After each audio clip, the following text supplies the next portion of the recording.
Ready for me?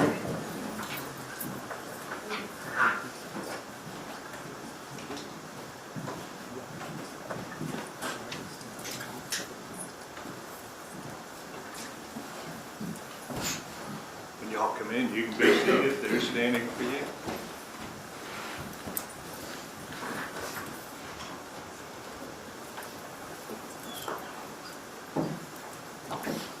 Everybody be seated. You may proceed, Mr. Prince.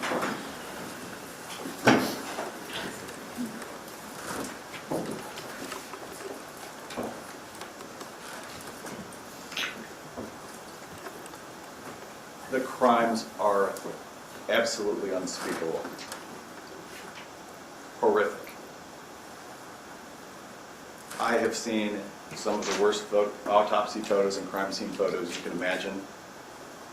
None of those hit you in your soul like the pictures you will see in this case, like the testimony you will hear in this case. What I'm going to ask you to do is what you said you would do in jury selection, which is respect the presumption of innocence. And I don't mean just sit there and wait for the state to prove the case. I'm going to do something to help you. Of course, right? Of course.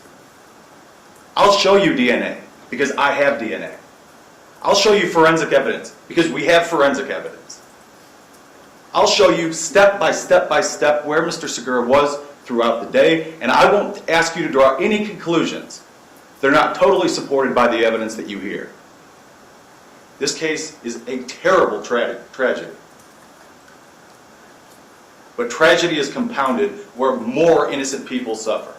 And so to prevent that, let me just ask you from the outset to remember your oaths and remember the instructions regarding the presumption of innocence that the judge gave you.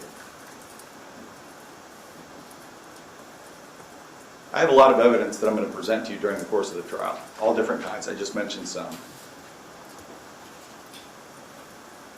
As I sat there last night pondering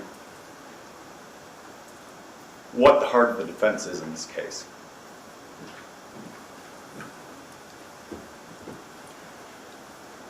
it isn't the forensics. It's not the DNA. It's the heart of the man sitting at the table with the defense team. My oath to you is that I will not ask you to step over bodies on the way to a not guilty verdict without showing you, with evidence, a window to that soul. That isn't fair to you. I know, burden of proof, it's their burden, solely and exclusively. I know. 3 dead babies. I know that too. We're all people in this courtroom. I know that too. So while I, at one instance, ask you to follow the law, I'm not going to just hang it on you and say, oh, follow the law, ignore the facts. I will show you who he is. You'll know who he is, as I know who he is by the end of this trial. But of course, the forensic evidence and DNA and all that kind of stuff is important too. So let me tell you about the conclusions that both the defense DNA expert and the state's DNA expert drew upon review of the DNA evidence in this case. Over 200 DNA samples were collected from around the murder scene in this case, from places relevant to the investigation, relevant to the murders. Henry Segura was not included as a contributor to a single evidentiary exhibit. In fact, he was excluded, meaning eliminated as a possible contributor for most of them. Consensus from Joe Ellen Brown, the FDLE analyst who did the initial work on this case, did it blind without having any idea who the suspect was, what the state's theory of prosecution would be, who the suspects were for the investigating agency. Those were her determinations.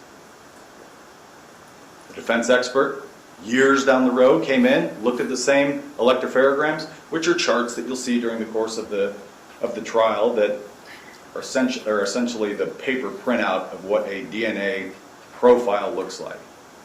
She reviewed those, the defense DNA expert reviewed those, and drew the same conclusions. Henry Segura is not included in anything. Henry Segura is excluded from virtually all of the DNA samples collected. But that's not all. Other people were found to have contributed DNA. People outside the victim's family. People outside the victim's group of friends. Angel Antonio Avila Quinones. The phone that was ripped out of the wall. Phone cord ripped in half. His DNA was found on that phone cord, on that phone cradle.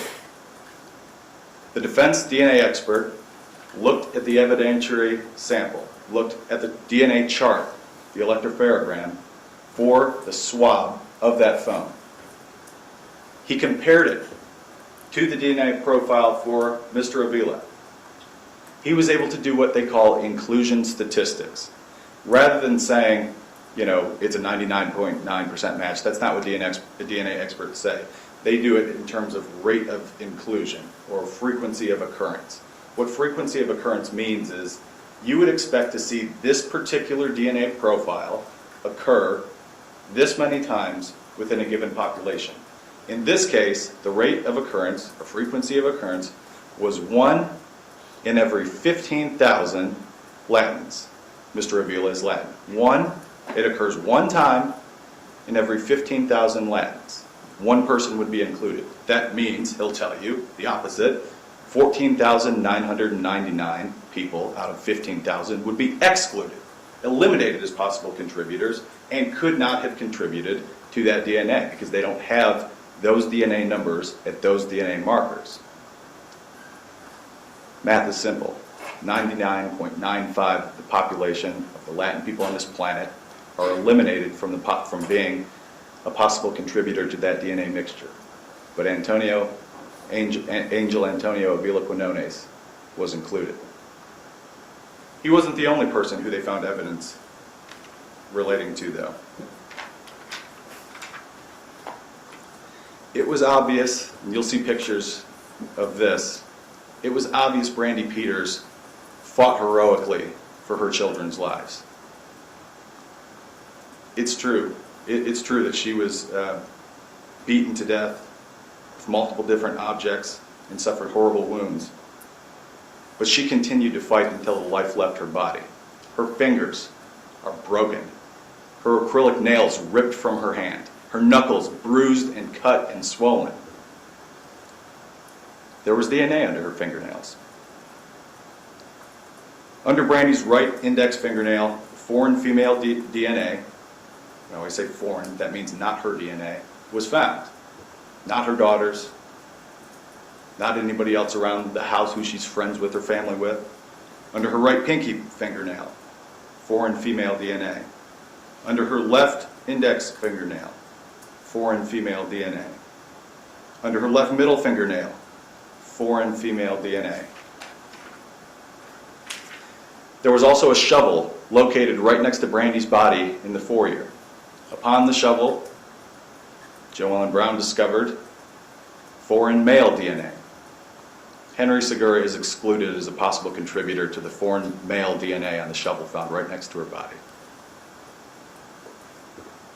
The crime scene forensics also proved definitively that multiple people were involved in the commission of the offense.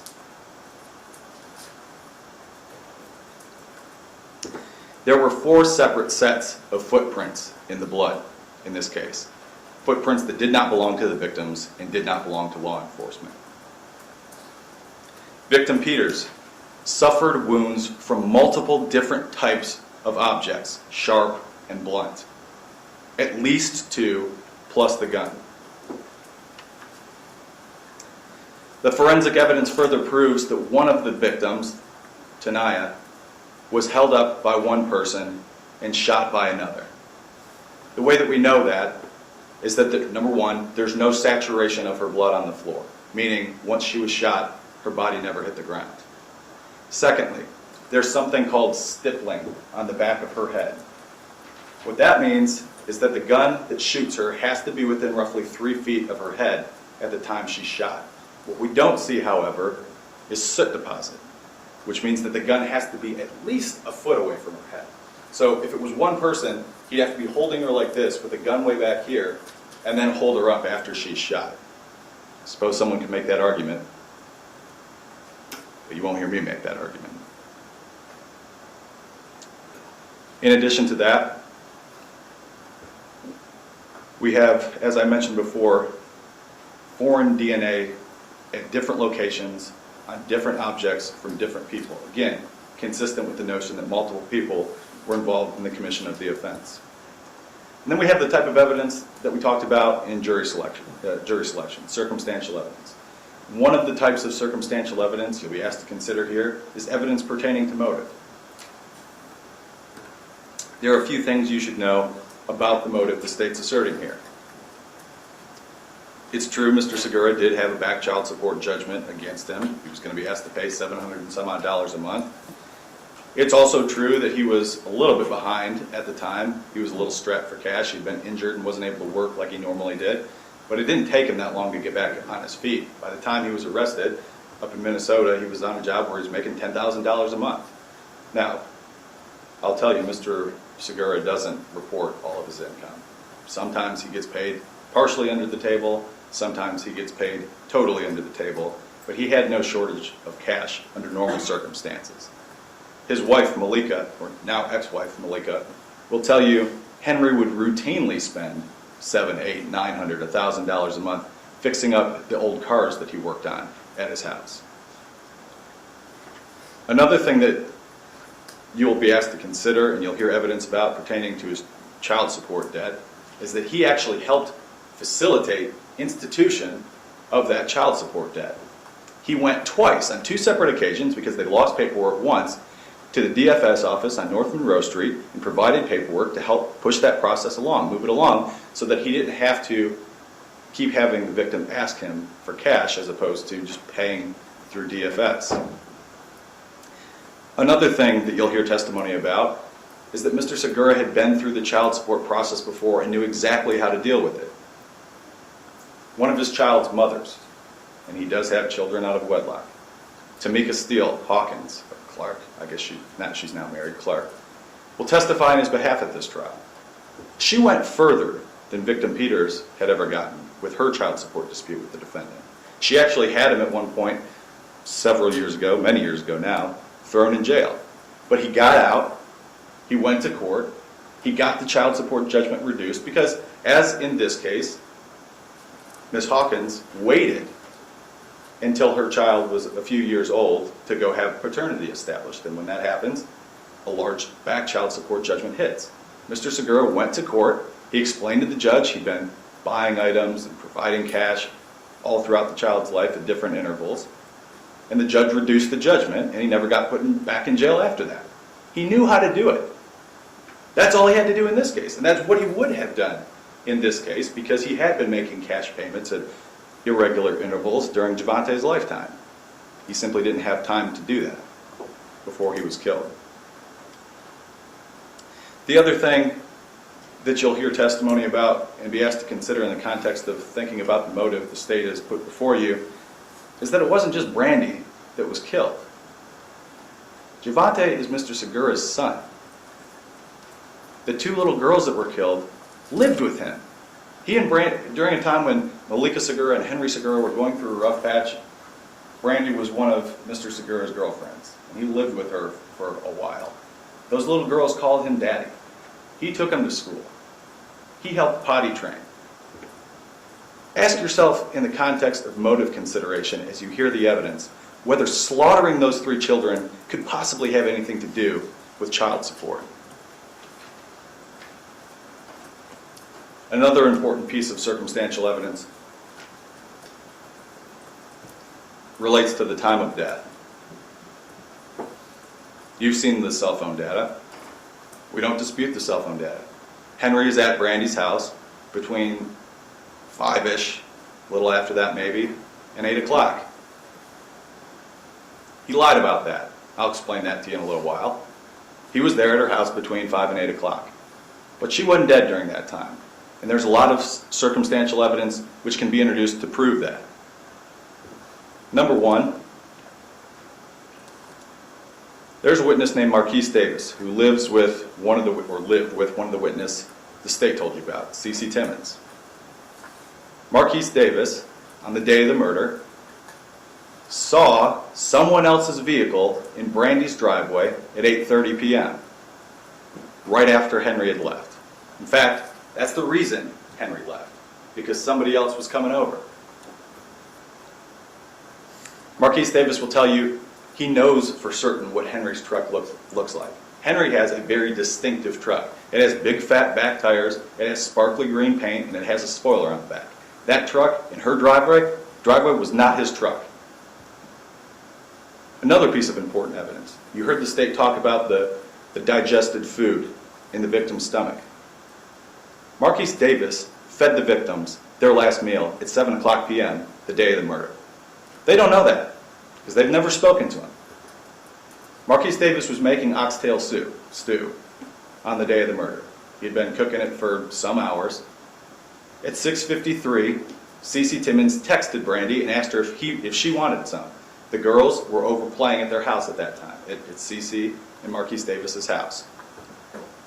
Brandy said she didn't want any. So he fed the girls some of the stew. They ate it and shortly thereafter went home.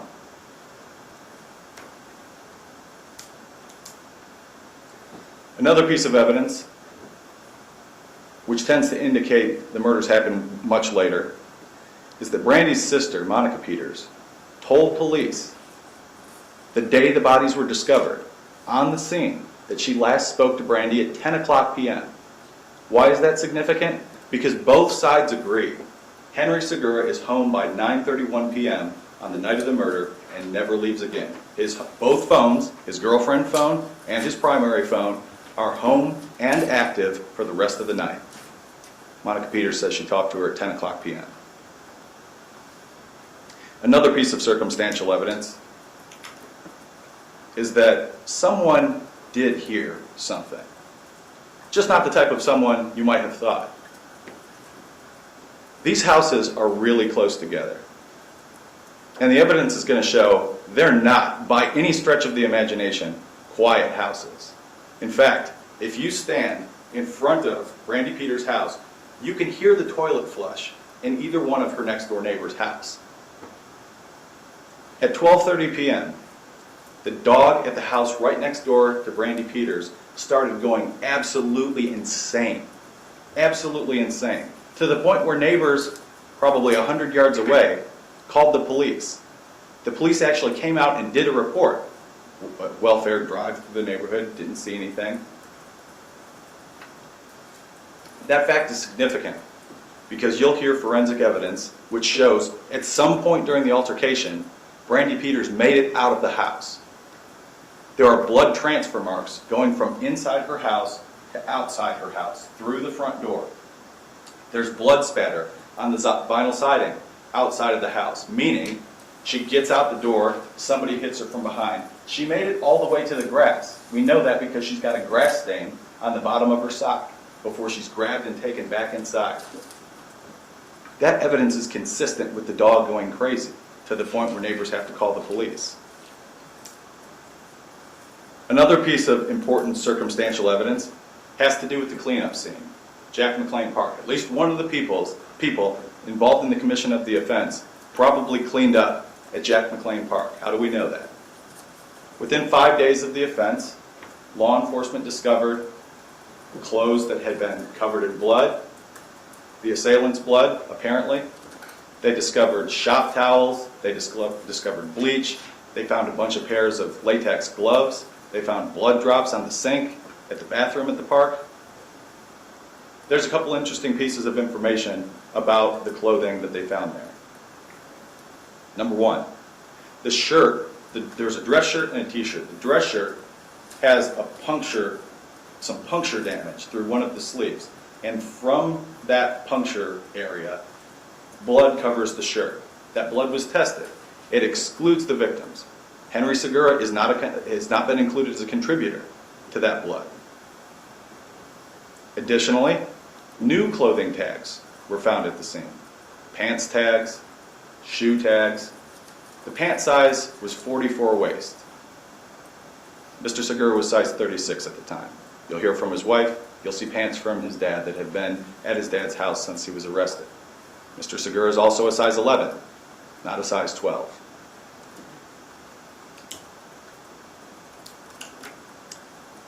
Another thing that you can glean from the evidence found at Jack McLean Park with respect to the damage to the shirt and the blood on the shirt, especially when you combine it with the state of Brandy's hands, is that the person or people who were engaged in battle with Brandy would have been messed up. Mr. Segura is a light-skinned African-American man. Light-skinned African-American people tend to show bruises, tend to show scratches. He was photographed by TPD the day after the incident without a mark on it. Now, he did have one tiny little scratch on his forearm, nowhere near the injury point on the sleeve. Tiny little scratch, couldn't have produced blood. That tiny little scratch was from shooting bows and arrows and retrieving arrows out of a rose bush earlier that day. Not at all consistent with the type of injuries someone engaged in this violent conflict would have shown.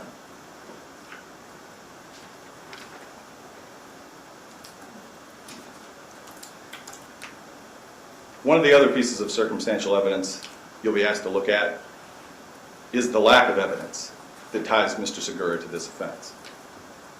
There is no DNA. There are no witnesses that tie him to the offense. There's no physical evidence of any kind which ties him to the offense. You'll hear from the medical examiner, crime scene reconstructionist, that there was blood spatter everywhere. The people who committed this offense would have been covered in the victim's blood.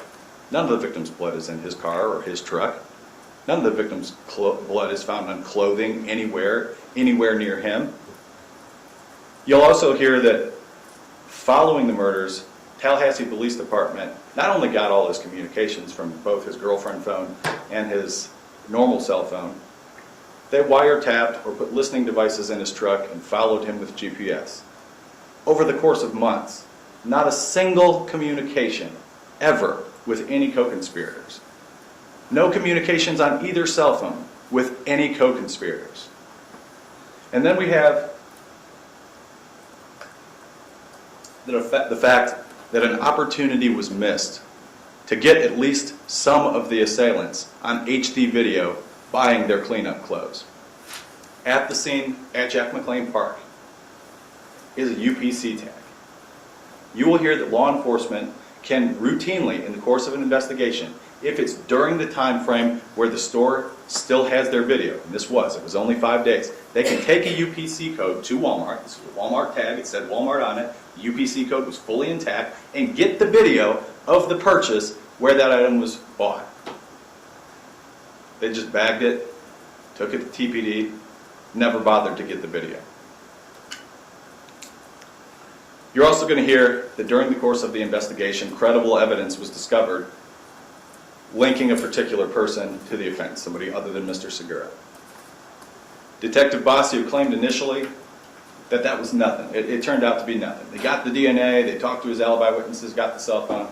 What actually happened was they got the DNA, they got his DNA, never sent it to TPD or to FDLE for testing, never compared it to any of the evidentiary exhibits found in this case. They never went and interviewed any of his alibi witnesses. They never bothered to get his phone records. They did get his associate's phone records, and those phone records showed his associate in the area of Brandy Peters' house all night.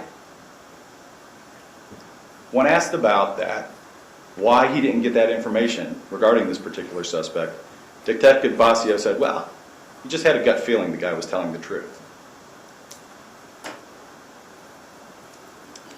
The last piece of circumstantial evidence you'll get to see is not overwhelming. It's just a glimpse.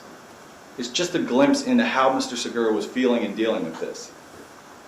Witnesses will tell you, after the deaths, on his dashboard in his truck, he constantly kept Javante's obituary. I submit that's inconsistent with the state's theory. So why are we here? You heard some of the evidence. There's obviously some evidence which made it look bad initially. Let's start with why he lied about being there. Henry Segura is one of the most unfaithful people you will ever hear about. He always had been. He has children out of wedlock, cheated on his wife basically their entire relationship. He had a son pass away about a year and a half before this incident from natural causes. He was born prematurely. At that point, he made a promise to his wife that he was done with that. He would not cheat anymore. He broke that promise. Repeatedly. He lied about one thing over and over and over in his multiple interviews with the police. Not one of those lies was specific to Brandy Peters. They asked him, do you cheat on your wife? Not since our son died. Do you cheat with Natasha Hawthorne? Absolutely not. We're just friends. Cheat with this person. Cheat with that person. No, no, no. You're going to see his text messages. He's texting random women. Sex, question mark? He's having conversation with Natasha Hawthorne constantly about hooking up. What happened with Brandy Peters is that sort of a chance encounter led them to hook up again. It had been quite a while since Mr. Segura and Brandy Peters had been together, but this was how that sequence went. On Tuesday, Brandy Peters was mad at Henry. She texted him basically saying, I'm going to have you put in jail for not paying child support. Wednesday, Henry goes over to her house and kind of smooths it over. Look, I've been injured. I haven't been able to work. You know I make money. Let me get on top of it. We'll take care of it. Everything was fine after that. How do we know it was fine after that? Because on Thursday, Brandy Peters texts Henry and says, man, you look good yesterday. If you weren't my baby daddy, I would have hooked up with you. Henry, ever the opportunist, immediately starts calling back with her. That's why they're calling all day Thursday and Friday. They're planning their hookup. The call at 2:15 or so, Brandy's basically telling them we're going to pick up the girls from school, we're going to be back soon. It took a little longer, however, than what they had planned to actually get to do it because Brandy's mom was with them. Brandy had ended up going to get a snack at Burger King. She brought it back. Finally, Brandy's mom left at about 5 o'clock. That's when Henry came over. They did have sex. He left at some point later after they had sex. He was there while she was on the phone with her mom. He was there when she was making herself some food to eat. He was talking with Javante. He spent a little time with him, and then he left. And then we know someone else was there. I know when you hear the information about the Star 67 calls, that sounds nefarious. There was nothing nefarious about that. What you'll hear is that the only reason he was Star 67ing Brandy is because she psycho calls. And he doesn't want her psycho calling him when he's with one of his other girlfriends. That's what he uses that Star 67 for, to prevent her from getting his girlfriend phone number. If she's going to call him, he wants it to be on his primary phone. We've got those text messages to show you. You'll see the communications that were taking place between Brandy and Henry. She knew that was his phone. And the other part of it is, he doesn't think anybody's ever going to find his girlfriend phone. That's what he's trying to hide. He has no reason to block the phone number to prevent it from being on phone records. It shows up on phone records anyway. Just because you start Star 67 doesn't mean the number isn't going to show up on the phone records. That's not what he was trying to do. He was trying to prevent her from calling him constantly.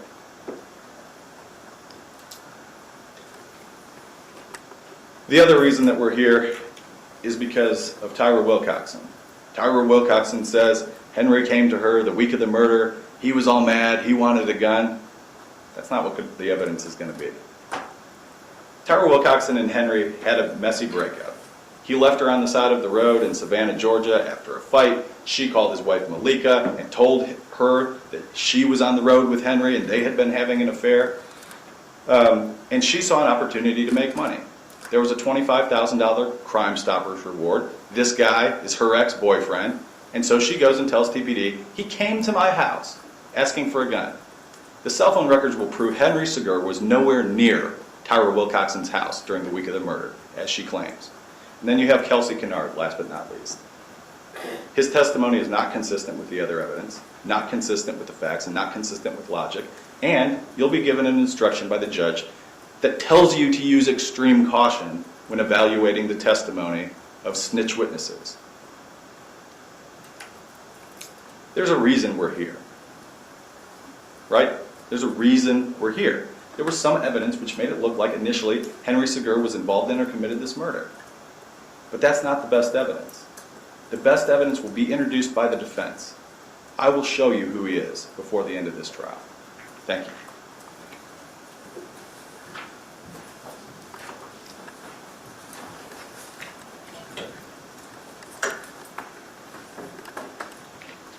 I think it's a little bit early, but I think we're going to take a lunch break at this point because I have a legal issue I need to resolve with the attorneys, and we don't need you sitting in the jury room while we do that.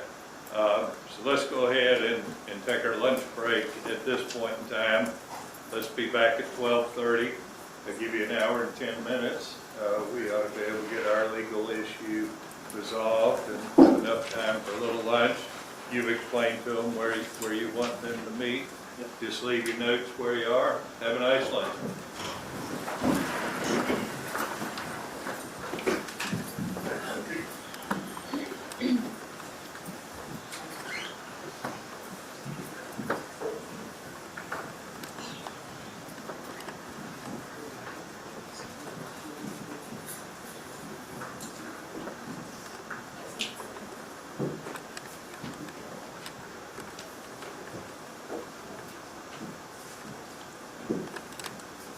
Everybody be seated.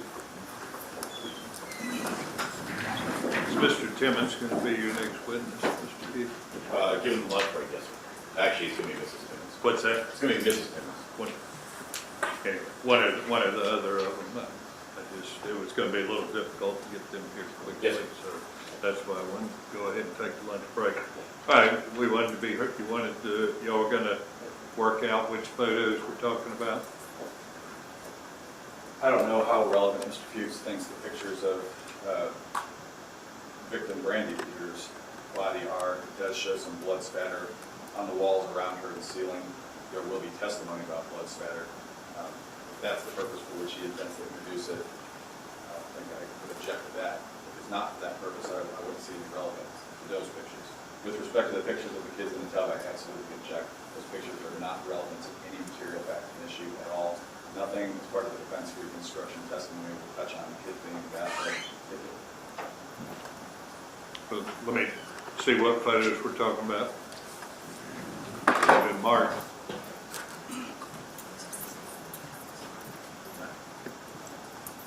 These are the initial photos we're talking about. There are going to be some more crime scene photos as it relates to things that are in addition to those of the initial witnesses. Well, what I was hoping is y'all were going to narrow it down to what pictures are actually objected to. Y'all, There were two in there. They're the only two. With respect to the kids, there's just two of them in the back that I object to both of those.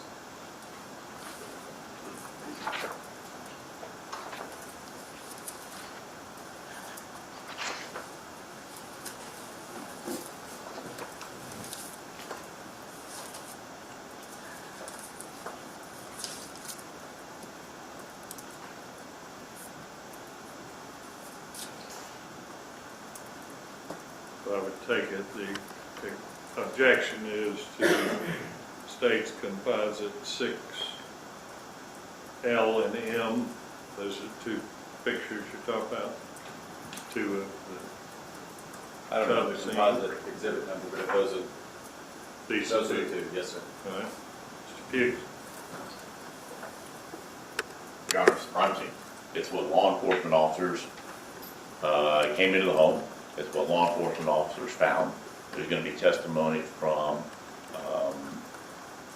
law enforcement officer Wyman that when he first came and cleared the house, that he was only able to see that there were two children in the bathtub, that he was actually told by witnesses outside that there was supposed to be a third, so he had to go back in and see the children.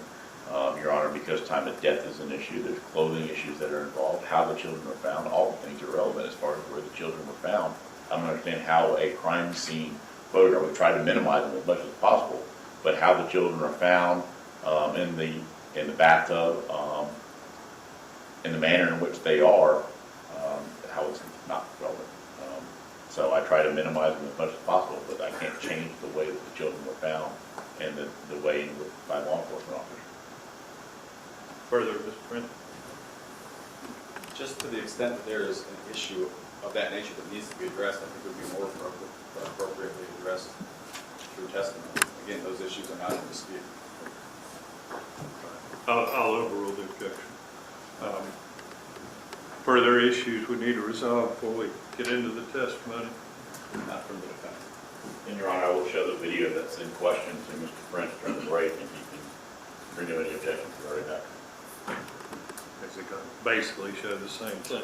Yes, sir. Would you like me to give you the disc as well so you can look at it? Not particularly. Anything else? No. All right, we'll be in recess till 12:30.